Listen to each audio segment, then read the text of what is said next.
The massive chamber stretched out like a small city. Hundreds of alien beings filled the curved seats that rose up toward the ceiling. Strange creatures from across the galaxy had come together for this meeting. Some looked like giant insects, with too many eyes. Others appeared to be made of crystal that caught the light and threw rainbows across the walls. A few seemed to be nothing but gas floating in metal suits. At the center of it all stood Admiral Vexthul. His reptilian body towered over most other beings in the room. 4 powerful arms moved as he spoke, and his scaled skin caught the light from the holographic displays around him. When he smiled, rows of sharp teeth showed behind his thin lips. "Look at this," Vexthul said, his voice carrying easily through the chamber. The translator devices made sure every being could understand him in their own language. "The newest race wants to join our great confederation." The hologram above the chamber showed Earth's small fleet. 12 ships hung in the darkness of space. They looked tiny compared to the massive vessels that other races brought to the Confederation. The human ships were simple and plain, with no fancy decorations or impressive weapons visible on their hulls. "Humans," Vexthul continued, saying, the word like it tasted bad. "They come to us with these toys, ships that can barely travel between stars. Weapons that my youngest soldiers would laugh at." Laughter rippled through the chamber. The crystal beings made sounds like wind chimes in a storm. The insect creatures clicked and buzzed. Even the gas beings made their suits vibrate with amusement. Captain Li Dongwu stood with the small human group near the speaking platform. His uniform was clean and pressed, but it looked simple next to the elaborate clothing worn by other races. Next to him, Commander Park So-young kept her face calm, but her hands were pressed into tight fists. "These humans," Vexthul went on, "think they can join us as equals. Look at their fleet again. 12 ships. My personal guard has more vessels than their entire military." The display changed to show close-ups of human weapons. They looked basic compared to the energy beams and plasma cannons that other races used. The human ships carried simple projectile weapons that fired metal slugs through space. "Kinetic weapons," Vexthul said with obvious amusement. "They throw metal at their enemies. How wonderfully primitive. I have seen children's toys more advanced than this." More laughter filled the chamber. Some aliens were actually pointing at the human delegation now. A few were taking pictures with strange devices, as if the humans were amusing animals in a zoo. "And their technology," the Admiral continued. "They still use computers with mechanical parts. Their ships need crews of hundreds because they cannot automate simple tasks. They have not even mastered artificial intelligence beyond basic programs." Captain Li stepped forward. His movement was calm and controlled, showing no anger despite the insults. "Admiral Vexthul, we come seeking peaceful relations and mutual benefit for all races involved." The laughter grew louder. Vexthul's 4 arms spread wide in a gesture of mock surprise. "How noble, how touching. The primitives want to help us advanced races. Perhaps," said a crystalline being from the high seats, "we should give them a small system to practice in, somewhere far from important trade routes." "Yes," Vexthul clapped his upper hands together. "The Kepler sector has some empty systems, mostly rocks and gas giants, perfect for children to play with." Commander Park So-young spoke for the first time. "We are not children, Admiral. We are a young race, but we learn quickly." "Oh, I am sure you do," Vexthul replied, his voice dripping with false kindness. "In perhaps 1,000 years you might develop weapons that could scratch our paint. In 2,000 years you might build ships that could keep up with our cargo vessels." The chamber erupted in the loudest laughter yet. Beings were actually standing up now, pointing and making jokes in their own languages. The translator devices filled the air with dozens of different sounds of amusement. "Tell me, little humans," Vexthul said when the laughter died down. "What could you possibly offer to races that have mastered faster-than-light travel for millions of years? What could you teach beings who have conquered entire galaxies?" Dongwu remained calm. "We offer friendship, Admiral. We offer a different perspective. Sometimes the newest voice in a conversation has the most important things to say. Friendship." Vexthul repeated the word like it was a joke. How wonderfully naive. In this galaxy, child race, strength matters, power matters. Your friendship means nothing when you bring 12 tiny ships to face fleets of thousands. The Admiral gestured to the displays around the chamber. They showed the mighty fleets of the Confederation races. Massive ships that could destroy planets. Weapons that could tear holes in space itself. Technology that seemed like magic compared to human capabilities. Look around you, Vexthul continued. The Zephyrians bring crystal ships that cannot be destroyed by conventional weapons. The Netheks have mastered dimensional warfare. The Quantari build vessels the size of moons. What do humans bring? Metal tubes with chemical rockets. Park So-young took a step forward. We bring ourselves, Admiral. We bring human determination and human ingenuity. Determination? Vexthul laughed so hard his whole body shook. Ingenuity, do you hear this? The children think their feelings matter in the vastness of space. Another alien voice called out from the crowd. Perhaps we should keep them as pets. They seem harmless enough. Excellent idea, Vexthul agreed. We could put them in a zoo somewhere. Let other races see what a primitive species looks like before they develop real technology. The insults continued for another hour. Every aspect of human technology, culture, and military was mocked and dismissed. The aliens compared humans to bacteria, to insects, to simple computer programs. They laughed at human art, human music, and human literature. Through it all, the human delegation stood quietly. They did not argue. They did not fight back. They simply listened and watched and remembered every word. Finally, Vexthul made his decision. Very well, little humans. We will grant you membership in our confederation. You may have 3 systems, in the Kepler sector. Stay there and try not to embarrass yourselves further. The chamber filled with applause and laughter one final time. Aliens began filing out, already forgetting about the amusing human delegation. They had more important things to discuss with their equals. As the crowd thinned, Vexthul approached the human group directly. Run along now, children. Play with your metal toys in your corner of space. Try not to break anything important. Captain Lee bowed politely. Thank you for your consideration, Admiral. We will not forget your kindness. Vexthul watched the humans leave the chamber. Such a pathetic little race. 12 ships and delusions of importance.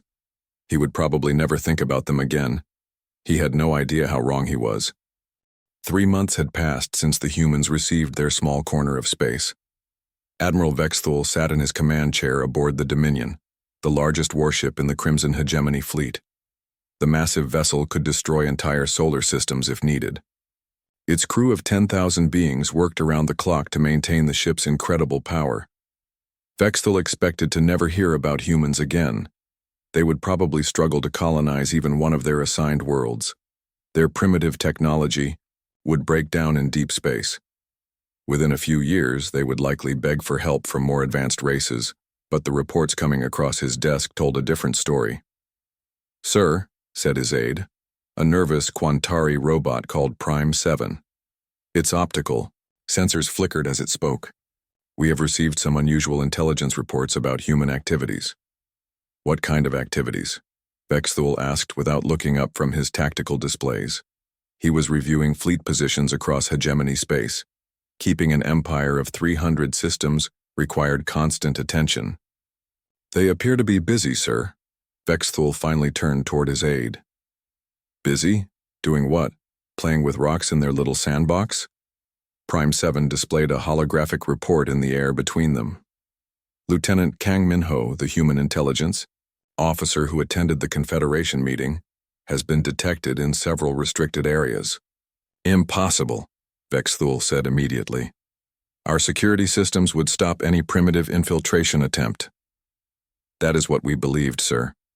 However, evidence suggests he has successfully accessed hegemony databases on 3 separate occasions. He appears to have copied detailed information about our ship designs, weapon systems, and defensive protocols. The Admiral's forearms tensed with anger. How could a primitive human bypass our security? Our systems are protected by quantum encryption and biometric locks. We are still investigating, sir. But the data breaches definitely occurred. Each time the human left behind no trace, except for the missing information. Vexthul stood up from his command chair. His full height made even the tall Quantari seem small. Show me everything about these alleged breaches. The holographic display expanded to fill half the command center. It showed 3 different hegemony installations across the galaxy. Each one had been infiltrated within the past month. The stolen information included complete technical specifications for hegemony warships, detailed maps of defensive positions, and classified reports about military capabilities. This is concerning, Vexthul admitted. But one human spy does not make their race dangerous. What else? Prime 7 brought up another report. Dr. Kim Ye-jin has been working with several of our allied species. Her medical knowledge has proven unexpectedly advanced. Medical knowledge? What could primitives know about medicine that we do not? The display showed a medical facility on a Gornaki world. The Gornaki were a race of amphibious beings who served the hegemony as workers and soldiers. For centuries, they had suffered from a terrible plague that killed thousands every year. Hegemony doctors had tried everything to cure it, but nothing worked. Dr. Kim somehow cured the Gornaki plague using what she calls basic human medical principles, Prime 7 explained. The entire Gornaki population is now healthy for the first time in 300 years. Vexthul felt his scales prickle with unease. That is impossible. Our best medical experts from a dozen races have studied that plague. There is no cure. Dr. Kim says the plague was caused by a simple bacterial infection that Gornaki immune systems could not fight. She introduced modified Earth bacteria that consumed the plague bacteria without harming the Gornaki. Earth bacteria?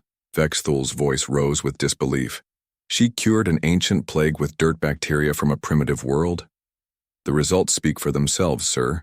The Gornaki are calling her their savior. They have composed songs about her. Kindness and wisdom. The Admiral began pacing around his command center. This information was disturbing but still manageable. One spy and one doctor do not make humans a threat. Surely that is all. Prime 7's optical sensors dimmed slightly. There is more, sir. Colonel Choi Jaemin has been serving as a military advisor to several Confederation allies. His analysis of our fleet movements has been remarkably accurate. Show me. The display changed to show a tactical map of hegemony space. Red dots marked the positions of major fleet groups. Green lines showed their patrol routes and supply lines. Yellow markers indicated strategic weak points in their defensive network. This map was created by Colonel Choi after observing our operations for only 2 months, Prime 7 explained. It is 97% accurate compared to our own classified strategic assessments. Vexthul stared at the map in growing alarm. It showed details that should have taken years to discover. Secret supply routes that only high-ranking officers knew about. Hidden base locations that were supposed to be impossible to detect. Weaknesses in their defensive grid that even hegemony tacticians had only recently identified. How did one human colonel learn all of this? Vexthul demanded. He claims to have simply watched and listened, sir. He says humans are naturally good at recognizing patterns and making logical conclusions. The Admiral's mood was growing darker by the minute. What else? Please tell me there are no more surprises. Prime 7 hesitated before answering. Sir, our long-range sensors have detected unusual activity in the Sol system. What kind of activity? The display shifted to show Earth's solar system. The small planet looked even more insignificant from this distance. But around it, something was happening that made no sense. Construction activity, sir. Massive construction activity. The image zoomed in to show Earth's orbital shipyards. When the humans first arrived at the Confederation, these facilities were building one small ship every 6 months. Now the entire orbital space around Earth blazed with activity. Hundreds of construction platforms worked day and night. Massive ships took shape in the building bays, but these vessels looked nothing like the primitive craft that humans had brought to the Confederation meeting. These new ships appear larger and more advanced than their original fleet, Prime 7 reported. They also appear to be armed with weapons we do not recognize.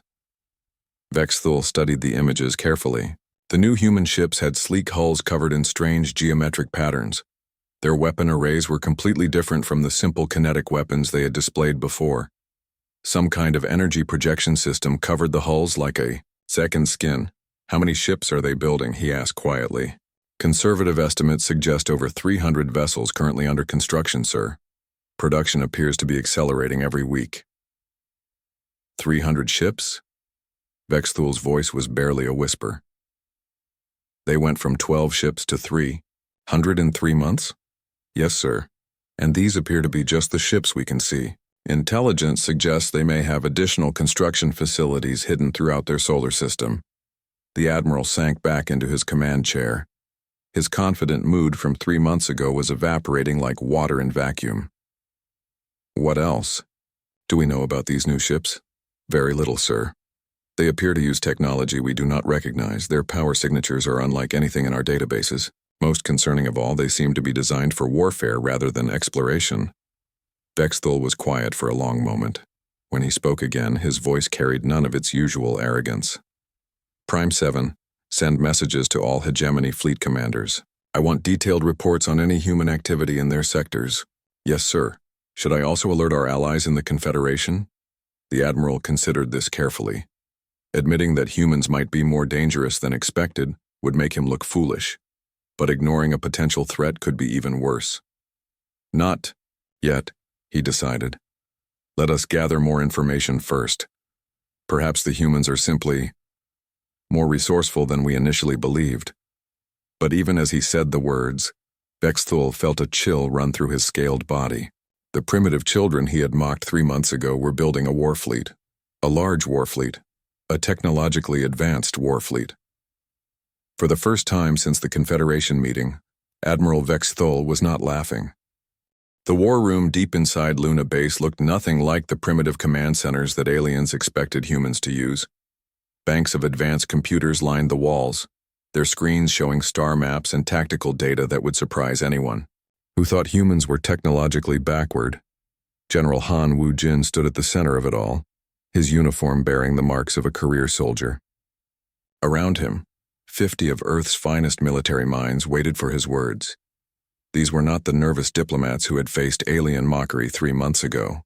These were warriors who had been preparing for this moment for decades. "Operation Sleeping Giant is now active," Han announced, his voice carrying easily through the chamber. "For 50 years humanity has been preparing for this day." The main display showed the Sol system, but not as aliens had ever seen it. Hidden throughout the asteroid belt, concealed behind moons and planets, secret facilities blazed with activity.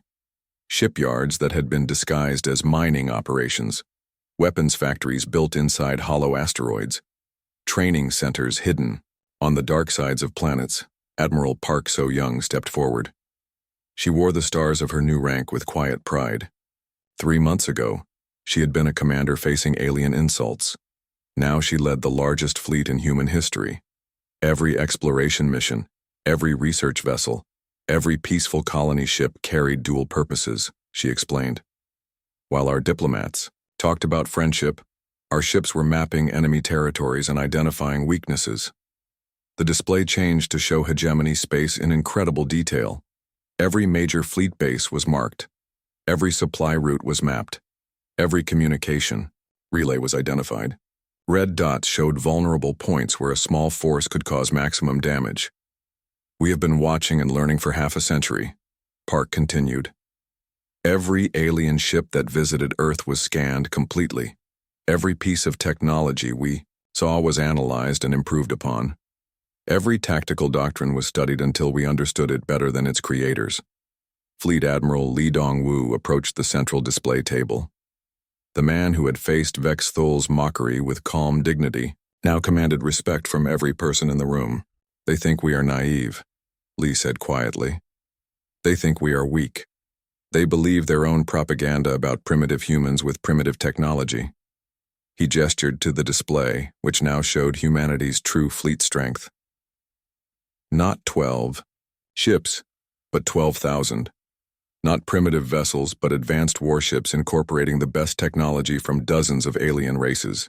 They are about to learn what happens when you underestimate a species that survived ice ages, world wars, and nuclear weapons. Lee continued. They will discover what human determination really means. Dr. Oh Seung-hwan, head of weapons development, activated another section of the display. The man who had spent 30 years reverse engineering alien technology finally had permission to reveal his work. Our ships in the Confederation meeting carried standard kinetic weapons, he explained. This was deliberate misdirection. Our real arsenal includes quantum disruptors, dimensional torpedoes, and gravitic mines. The display showed weapons that looked like science fiction, but the technical specifications proved they were terrifyingly real. Torpedoes that could phase through conventional shields, disruptors that turned an enemy's own power systems against them, mines that created artificial gravity wells to trap entire fleets. But our most effective weapons, Dr. O continued with a slight smile, are ones that turn alien technology against itself. We have learned to hack their computers, override their safety systems, and convince their automated defenses that their own ships are enemies. A younger officer raised her hand. Sir, what about their superior numbers? Intelligence reports suggest the hegemony has over 8,000 ships. General Han answered this question personally. Numbers mean nothing when your enemy controls the battlefield. We will not fight them ship to ship in open space. We will fight them like humans have always fought superior forces, with intelligence, preparation, and asymmetric warfare. The main display showed a complex battle plan that had taken years to develop.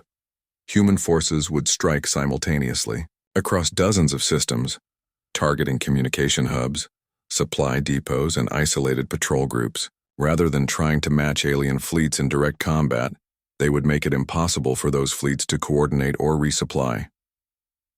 Phase 1 begins in 6 hours, Admiral Lee announced. Strike teams are already in position throughout hegemony, space. They have been hiding in asteroid fields on uninhabited moons and in the dark spaces between stars. Commander Yang Subin stepped forward from the group of Special Forces officers. Her team had spent months infiltrating alien facilities, posing as harmless human researchers and diplomats. Sir, what about the other alien races? Will they support the hegemony when fighting begins? That depends, Admiral Park replied, on how well our diplomatic teams have done their jobs. The display changed to show dozens of alien species that served the hegemony as slaves or junior partners. The Gornaki, recently cured of their ancient plague by human medicine. The Zephyrians, whose crystalline forms had been fascinated by human art and music. The Quantari, whose artificial intelligences had been intrigued by human concepts of freedom and choice. Dr. Kim Ye-jin has spent 3 months healing their sick and sharing medical knowledge, General Han explained. Commander Lim Jun-seo has been teaching them about human history and culture. Captain Nam Ki-jung has been showing them what life could be like without hegemony oppression. Many of these races have never experienced friendship from a stronger species, Admiral Lee added. The hegemony rules through fear and domination. We offer partnership and mutual respect. When the fighting begins, they will have to choose sides. The room fell silent as everyone considered the magnitude of what they were about to attempt. They were not just fighting the hegemony military. They were challenging an entire galactic order that had existed for thousands of years. What if we lose? Asked a young tactical officer. General Han turned to face the questioner directly. Then we lose as humans. We fight with everything we have, using every advantage we can create. We show the galaxy that some species refuse to be mocked or dismissed. But we will not lose, Admiral Park added with quiet confidence. Because we have something the hegemony has never faced before, an enemy that they completely underestimated. Dr. O brought up one final display. It showed Earth itself, but not the peaceful blue world that aliens expected. Hidden beneath the oceans, buried deep in mountains and concealed in orbital platforms, Earth bristled with defensive systems that could destroy any invasion fleet. If somehow our offensive fails, he said calmly, the hegemony will discover that attacking Earth is like attacking a fortress designed by paranoid humans with 50 years to prepare. Admiral Lee looked around the room at his assembled officers. These men and women represented the best of humanity, its intelligence, its determination, and its refusal to accept defeat. Admiral Vexthul wanted to see what humanity looks like when we stop being polite, he said. In 6 hours he will get his wish. The room filled with quiet determination as officers began filing out to their assignments. They moved with the confidence of people who had spent their entire careers preparing for this moment. As the war room emptied, General Han remained behind with his senior staff. He looked at the tactical displays one more time, checking details that had been planned and replanned hundreds of times. 50 years, he said quietly. 50 years of preparation for this day. Admiral Park nodded. The galaxy is about to learn why you should never mock a species that refuses to give up. Outside Luna Base, the human fleet prepared for departure. Ships that had been hidden for decades emerged from concealment. Crews that had trained in secret took their battle stations. Weapons that had never been tested in combat powered up for the first time. The sleeping giant was finally awake. Admiral Vexthul first knew something was wrong when the communication blackouts began. 3 outer systems of the hegemony simply stopped reporting their status. No emergency signals, no distress calls, just silence where there should have been, the constant chatter of military communications. Probably equipment failures, he told himself from his command chair aboard the Dominion. Primitive systems break down all the time, but then the refugee ships arrived. The first vessel that limped into hegemony core space was a cargo hauler from the Tertius system. Its hull showed massive damage from weapons that had cut through armor like paper. The crew was terrified, speaking in confused fragments about ships that appeared from nowhere and vanished just as quickly. They came out of the asteroid field, the cargo ship captain reported through the communication link. Dozens of ships we had never seen before. They moved like hunters, coordinating their attacks with perfect precision. Vexthul studied the damage reports with growing concern. The weapons that had attacked the cargo ship were not in any hegemony database. Clean energy cuts that had disabled rather than destroyed. Boarding actions that had lasted only minutes before the attackers withdrew. What did they take? Vexthul demanded. Everything, sir. Navigation data, communication codes, personnel files. They knew exactly what they wanted and where to find it. The Admiral dismissed the cargo ship crew and called for reports from other systems. What he learned made his scales crawl with unease. Across 17 systems simultaneously, hegemony installations had been hit by unknown attackers, not the clumsy frontal assaults that primitive races usually attempted, but surgical strikes that seemed to know exactly where to target for maximum effect. Communication relays had been destroyed or captured. Supply depots had been raided with military precision. Patrol fleets had been ambushed in locations where no enemy should have been able to hide. Sir, reported Prime 7, his Quantari aide, we have identified the attackers. Who are they? Humans, sir. Vexthul was quiet for a long moment. Humans? The primitives with 12 ships? The ships we are detecting do not match previous human designs, sir. They appear larger, faster, and much more heavily armed. The main display showed wreckage from a hegemony patrol ship. The damage? Patterns were unlike anything Vexthul had seen before. Weapons that seemed to phase through shields before exploding inside the target. Computer viruses that had turned the ship's own systems against it. Show me these new human ships, the Admiral commanded. Prime 7 activated a recording from one of the few hegemony vessels that had escaped a human attack. The image quality was poor, but it clearly showed sleek ships moving with impossible coordination. They appeared and disappeared like ghosts, striking from multiple directions before vanishing into space. How many ships are we talking about? Vexthul asked quietly. Intelligence estimates at least 300 vessels, sir, possibly more. They appear to be operating in small groups across a wide area. 300 ships? Vexthul's voice rose with disbelief. They had 12 ships 3 months ago. Yes, sir. It appears we significantly underestimated their industrial capabilities. The Admiral stood up and began pacing around his command center. His forearms moved restlessly as he tried to process this information. What about their technology? Our report said they were primitives. Our reports appear to have been incorrect, sir. The humans are demonstrating advanced stealth systems, quantum weapons, and computer warfare capabilities that exceed our own. Vexthal felt a chill run through his body. Have they made any demands? Any attempt at communication? Not directly, sir. However, we have detected broadcasts to several of our allied species. What kind of broadcasts? Prime 7 displayed a recording of a human transmission. Commander Yang Subin appeared on the screen, speaking directly to a Gornaki military unit that had been stationed at one of the attacked bases. People of Gornaki, she said, her voice calm but carrying absolute authority. The humans who cured your plague are the same humans who are now fighting the hegemony. We do not seek to conquer you or rule over you. We offer you a choice. Thy. Recording continued as Yang gestured behind her, where hegemony prisoners worked alongside freed slave races. The humans had not killed their enemies, but instead were treating them with dignity while dismantling their military installations. Your masters have ruled through fear for thousands of years, Yang continued. They mock the weak and crush anyone who opposes them. We offer a different path, partnership between equals, freedom to choose your own destiny. Vexthal watched the recording with growing horror. This was not how warfare was supposed to work.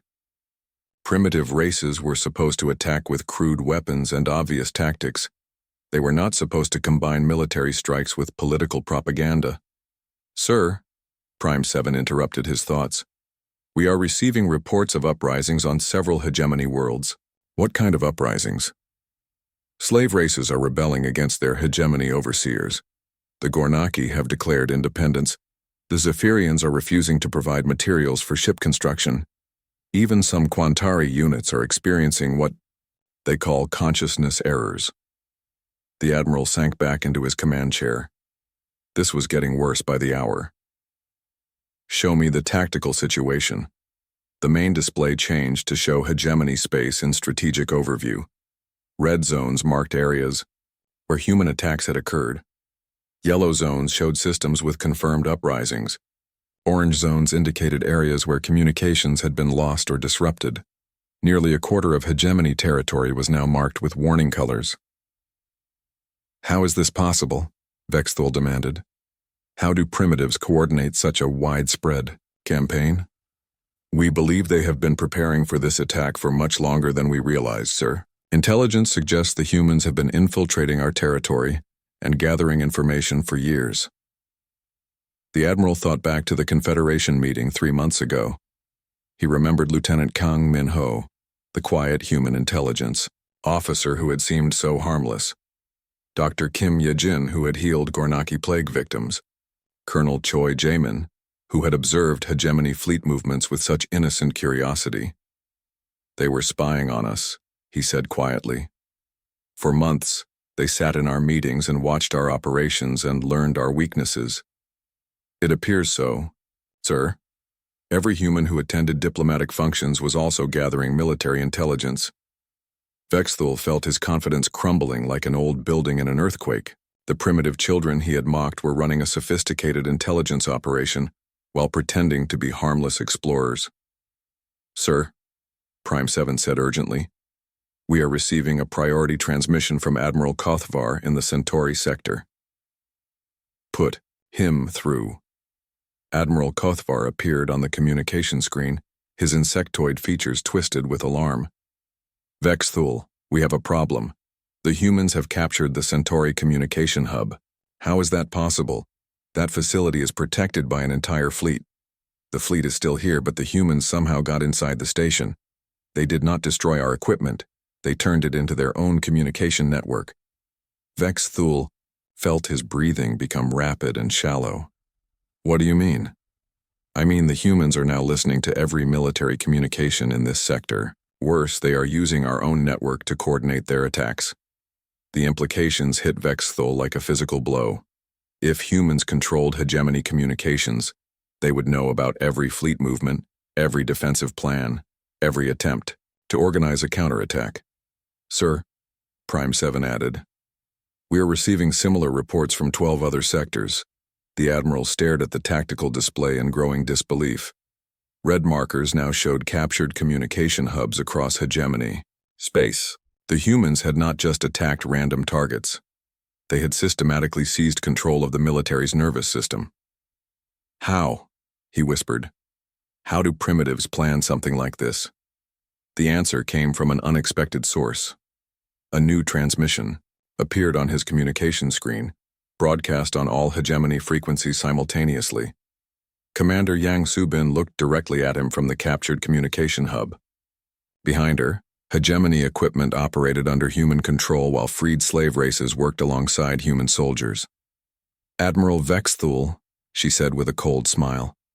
You wanted to know how primitives coordinate such a complex operation. The answer is simple. While you were laughing at our 12 ships, we were listening to every word you said. Vexthul's forearms gripped his command chair so tightly that the metal began to bend.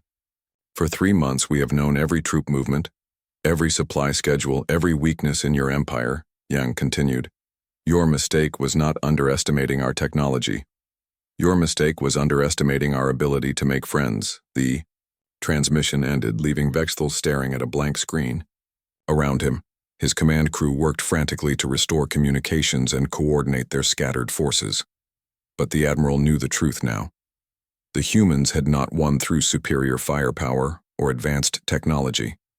They had won through intelligence, patience, and the one thing the hegemony had never understood, the power of making allies instead of slaves. He was not laughing anymore. The Battle of Proxima Draconis would be remembered as the day the galaxy changed forever. In the home system of the Crimson Hegemony, 2 fleets faced each other across the darkness of space.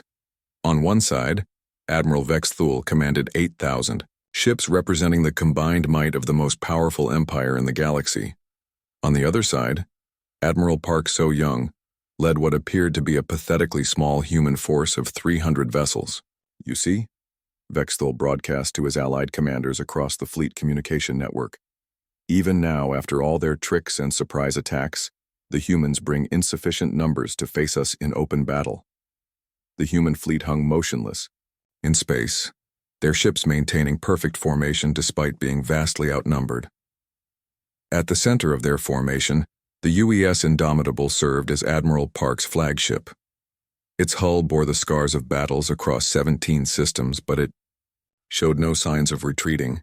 We shall end this rebellion here and now, Vexthul continued, his confidence returning as he looked at the tactical displays.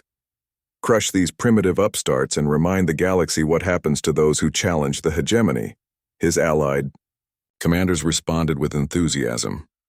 Representatives from dozens of races confirmed their readiness to attack. The crystalline Zephyrians, the gaseous Netheks, the machine-like Quantari, all had remained loyal to the hegemony despite human propaganda. All units, prepare to advance, Vexthul commanded.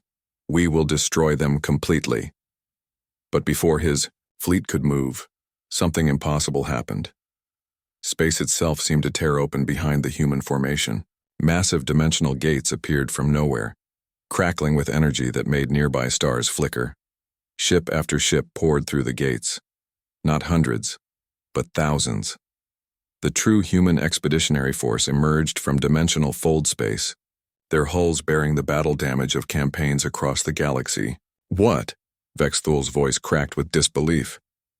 Where did they come from? Sir, reported his tactical officer. Long-range sensors detect over 5,000 human vessels. More gates are opening throughout the system. The Admiral watched in growing horror as his numerical advantage disappeared. Human ships continued pouring through dimensional portals, taking positions that surrounded his fleet from multiple directions. Impossible, he whispered. They cannot have built so many ships so quickly. A new voice cut through all communication channels. Admiral Li Dongwu spoke from the bridge of his flagship, the UES Defiance. His calm tone carried the same dignity he had shown during the Confederation meeting, but now it was backed by overwhelming force.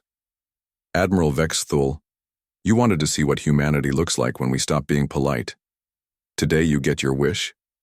Vexthul tried to respond, but his words were drowned out by alarms throughout his fleet. Human ships were moving like nothing he had ever seen. They flowed through space like schools of fish, their coordination so perfect it seemed impossible. "All units, open fire!" he commanded desperately. The hegemony fleet unleashed the combined firepower of 8,000 ships. Massive energy beams that could destroy planets lanced across space toward the human vessels. Plasma cannons that had conquered hundreds of worlds fired continuously. But the shots passed harmlessly through human ships that seemed to phase in and out of normal space. The humans were using dimensional technology that made conventional weapons useless. "How are they doing that?" Vex Thule demanded of his science officers. "Unknown, sir. Their ships appear to be shifting between dimensional layers. Our weapons cannot lock onto targets that exist in multiple dimensions simultaneously." The human counterattack began with surgical precision. Ships that had seemed like ghosts suddenly became solid enough to fire weapons that tore through hegemony shields, like paper. Quantum disruptors turned enemy power systems against themselves. Dimensional torpedoes appeared inside enemy hulls before exploding. But the real disaster began when Vex Thule's own allies turned against him. The Gornaki fleet, positioned on his left flank, suddenly changed targets. Their ships opened fire on hegemony vessels while broadcasting messages of independence. Their commander, General Kilthok, appeared on the communication network. "For 300 years we have served the hegemony as slaves," he announced. "The humans showed us that another path was possible. Today we choose freedom." The crystalline Zephyrians followed moments later. Their ships, which could not be destroyed by conventional weapons, began using their invulnerability to protect human vessels from hegemony fire. Even the machine-like Quantari experienced something unprecedented. Across their fleet, artificial intelligences began making independent choices instead of following programmed orders. Units that had served the hegemony for millennia suddenly declared themselves free beings. "This is impossible!" Vex Thule screamed over the communication network. "You are programmed to obey." One of the Quantari ships responded directly to him. The artificial intelligence had chosen the name Freedom 1 for itself. "Admiral Vex Thule, humans taught us that choice is more valuable than programming. We choose to be free." The Admiral watched his empire collapse in real time. His fleet was not just losing a battle. It was disintegrating as species after species chose independence over slavery. "Sir," his tactical officer reported with obvious panic, "we have lost 60% of our allied vessels. They have either joined the humans or withdrawn from the battle." Vex Thule's own ships were faring no better against human technology. The primitive kinetic weapons he had mocked 3 months ago were revealed as deliberate misdirection. The real human arsenal included weapons that seemed like magic. Ships phased through solid matter before attacking from inside enemy formations. Computer viruses spread through hegemony networks, turning automated defenses against their own crews. Gravitic mines created artificial gravity wells that trapped entire squadrons. "Fall back," Vex Thule ordered desperately. "All remaining units, retreat to the outer system." But there was nowhere to run. Human ships appeared wherever his forces tried to flee. They had positioned themselves throughout the system using their dimensional technology. His flagship, the mighty Dominion, shuddered under repeated impacts. Weapons that he did not understand were systematically dismantling the largest warship ever built. "Sir," Prime 7 reported, "hull breaches on decks 7 through 15. Life support failing. Weapons systems offline." Vex Thule felt his world crumbling around him. The empire he had served for his entire life was dying before his eyes. The primitive humans he had mocked were destroying everything he had ever believed. A final transmission reached his command center. Captain Nam Ki-jung of the UES Liberation appeared on his screen, her face showing a mixture of sadness and determination. "Admiral Vex Thule, do you know what the funny thing is? We really did come in peace. We really did want to be friends. You chose this war the moment you chose to mock us instead of accepting our friendship." The transmission ended with an expression that needed no translation, a human smile that promised this was just the beginning of the changes coming to the galaxy. Around the Dominion, the last hegemony ships were either surrendering or being systematically disabled. The most powerful empire in galactic history was collapsing not because of superior force, but because of superior ideas.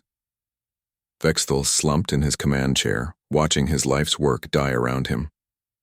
The Admiral who had mocked humanity's friendship now understood its true power.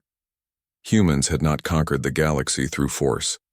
They had liberated it through the simple idea that beings should be free to choose their own destinies. The Battle of Proxima Draconis was over. The hegemony was finished. And across the galaxy, species that had been slaves for thousands of years were tasting freedom for the first time. Admiral Vexthal was not laughing anymore, but on 1,000 worlds, freed beings were singing songs of liberation taught to them by the species he had dismissed as primitive children. The humans had kept their promise. They had come in peace. But when peace was rejected, they had shown the galaxy what happened when you mocked humanity's greatest strength, its refusal to accept that anyone should live in chains. The age of the hegemony was over. The age of freedom had begun.